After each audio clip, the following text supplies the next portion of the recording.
اعوذ باللہ من الشیطان الرجیم بسم اللہ الرحمن الرحیم۔ لباس کے آداب۔ لباس ایسا پہنے جو شرم و حیا، غیرت و شرافت اور جسم کی ستر پوشی اور حفاظت کے تقاضوں کو پورا کرے اور جس سے تہذیب و سلیقہ اور زینت و جمال کا اظہار ہو۔ قرآن پاک میں اللہ تعالیٰ نے اپنی اس نعمت کا ذکر کرتے ہوئے ارشاد فرمایا ہے۔ ترجمہ: اے اولاد آدم، ہم نے تم پر لباس نازل کیا ہے کہ تمہارے جسم کے قابل شرم حصوں کو ڈھانکے اور تمہارے لیے زینت اور حفاظت کا ذریعہ بھی ہو۔ لباس کا مقصد زینت و آرائش اور موسمی اثرات سے حفاظت بھی ہے، لیکن اولین مقصد قابل شرم حصوں کی ستر پوشی ہے۔ اللہ تعالیٰ نے شرم و حیا انسان کی فطرت میں پیدا فرمائی ہے۔ یہی وجہ ہے کہ جب حضرت آدم علیہ السلام اور حضرت حوا علیہ السلام سے جنت کا لباس فاخرہ اتروا لیا گیا تو وہ جنت کے درختوں کے پتوں سے اپنے جسموں کو ڈھانپنے لگے۔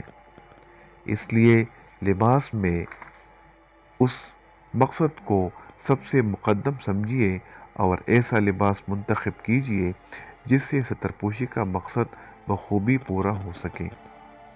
ساتھ ہی اس کا بھی اہتمام رہے کہ لباس موسمی اثرات سے جسم کی حفاظت کرنے والا بھی ہو اور ایسے سلیقے کا لباس ہو جو زینت و جمال اور تہذیب کا ذریعہ ہو۔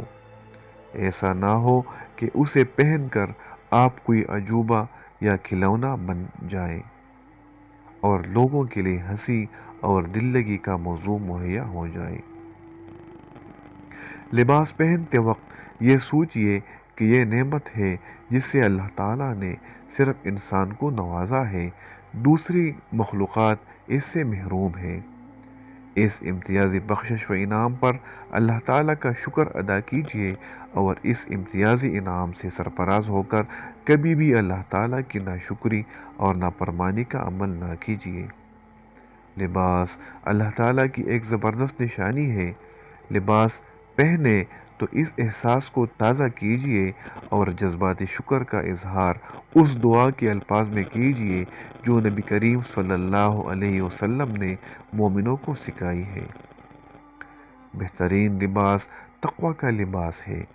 تقوی کے لباس سے باطنی پاکیزگی بھی مراد ہے اور ظاہری پرہیزگاری کا لباس بھی، یعنی ایسا لباس پہننے جو شریعت کی نظر میں پرہیزگاروں کا لباس ہو، جس سے کبر و غرور کا اظہار نہ ہو، جو نہ عورتوں کے لیے مردوں سے مشابہت کا ذریعہ ہو اور نہ مردوں کے لیے عورت سے مشابہت کا۔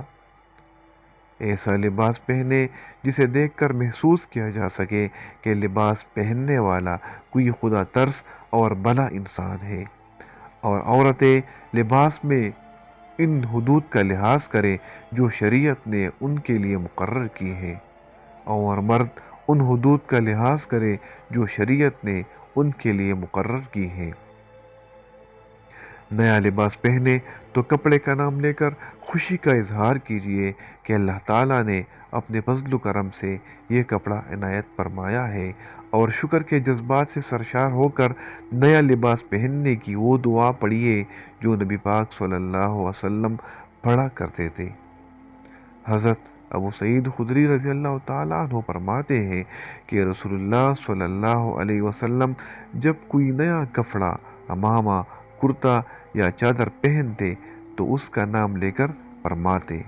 ترجمہ: خدایا تیرا شکر ہے، تو نے مجھے یہ لباس پہنایا، میں تجھ سے اس کی خیر کا خواہاں ہوں اور اس کے مقصد کے اچھے پہلو کا جس کے لیے یہ بنایا گیا ہے، اور میں اپنے آپ کو تیری پناہ میں دیتا ہوں اس لباس کی برائی سے اور اس کے مقصد کے اس برے پہلو سے جس کے لیے یہ بنایا گیا ہے۔